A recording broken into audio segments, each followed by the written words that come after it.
us for our presentation for this year's Open Ed 24, Uniting Open Educational Practices and the Scholarship of Teaching and Learning. It's time. I am Nikki Cannon-Rech, and I'm joined by my colleagues Diana Botnaru, Kevin Reagan, and Debbie Walker. And we're going to briefly walk you through the similarities between open educational practices and SoTL, and why these two need to be more united than they are at this moment.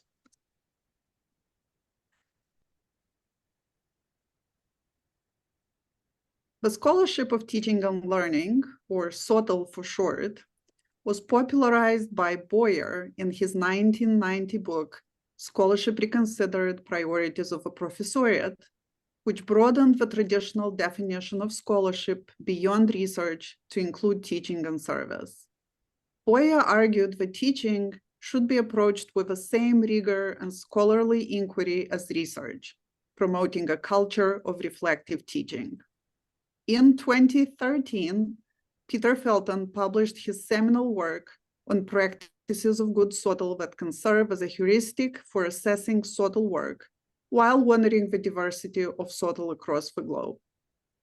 These 5 principles articulate a vision of a scholarship that enhances, perhaps even transforms, teaching and learning in higher education. Principle 1 focuses on inquiry into student learning.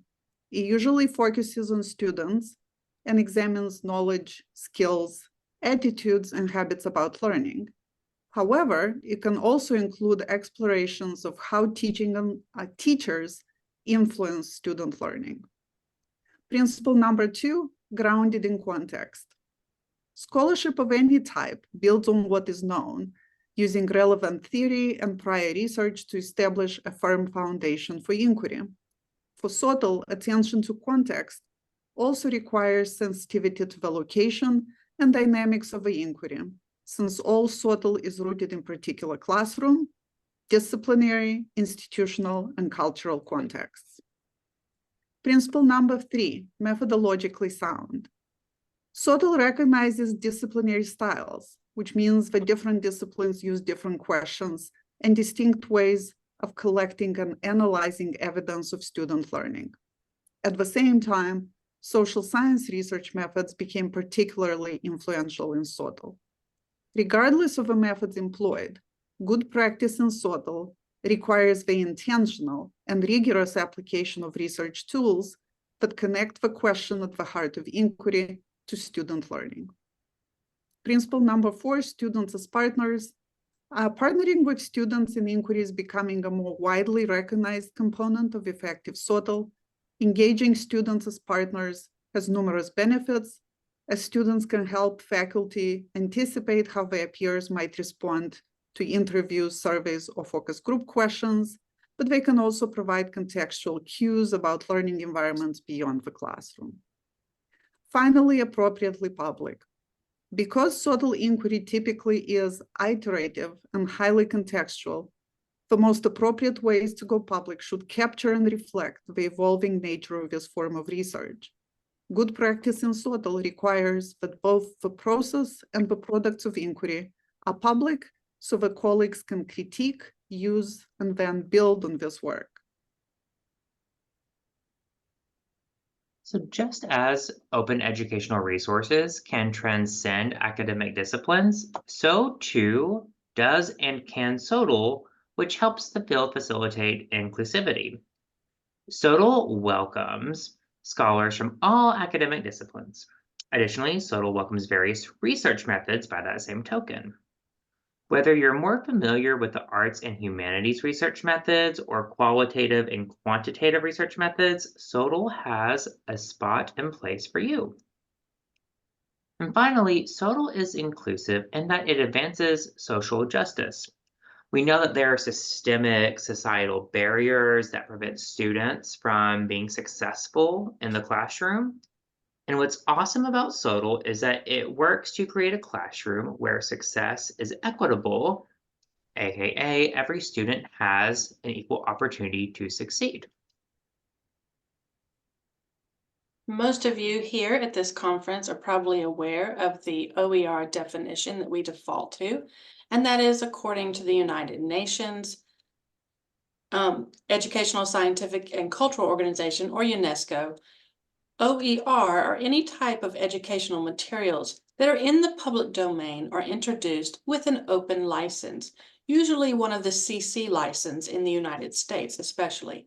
The nature of these open materials means that anyone can legally and freely copy, use, adapt, and reshare these items. OERs range from textbooks to curricula, syllabi, lecture notes, assignments, tests, and a whole other variety of projects and means by which you would have your students conquer the learning objectives of your course. With OER, we often talk of the 5 R's as coined by Wiley. Those 5 R's reiterate that you may retain, own and control copies of the content, reuse the content in a variety of different ways, revise it according to the license rights, or adapt it, adjust it, and modify it to meet the needs of your specific student group, and also remix or combine the original or revised content with other materials. And finally, redistribute that material or share copies of the original, the revisions, or your remixes with others. OEP refers to open educational practices. Open educational practices are part of the broader open education landscape. This umbrella of open educational practices includes the OER materials that we are most familiar with, open pedagogy, and open technologies. Open pedagogy expands our network to include how we teach with the open materials. Open technologies incorporates the use of technology that is openly available and is then used to deliver the OER materials in the learning experience. When you combine or join the open educational practices with what was already described as the strengths of SoTL, you can see why it's time these two things were put together more frequently. Open educational practices typically use OER, which are openly licensed. SoTL calls for appropriately public materials. So creating those materials or using materials that are in that public domain or openly licensed like OER.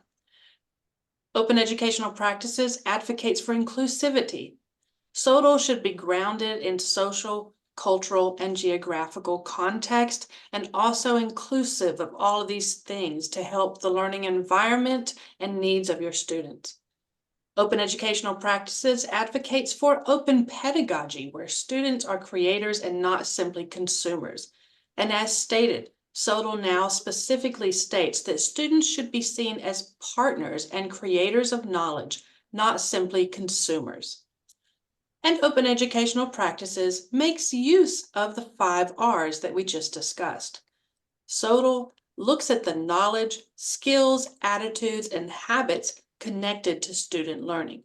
So if you've been practicing open educational practices and using OER, you have been doing SoTL in many cases, even if you haven't realized it. If you've been doing a lot of SoTL, you may actually just need the slightest segue into OER and open educational practices, especially where in SoTL you are looking to see how your students learned, what their perceptions were as they learned, how engaged they were with the materials and what you were doing in that class. All of these things that we are typically already studying and measuring when we use OER and open educational practices. Now, as a distinct field of inquiry and study, you might be worried that you can't do or you aren't prepared for SoTL. And if you're in that boat, I have good news. If you're at this conference, there's a big chance that you're doing OEPs or utilizing OERs, which means you're already doing SoTL, to iterate what Nikki said. The OER SoTL connection is seamless. And by making connections between OER and SoTL, you can help others connect with evidence-based teaching practices and learning opportunities. Ultimately, we would like you to see that there is a clear connection between the two, and as the dynamic landscape of higher education evolves to meet the needs of students, so too will SoTL and OER, as well as the connections that bring them together. Thank you all.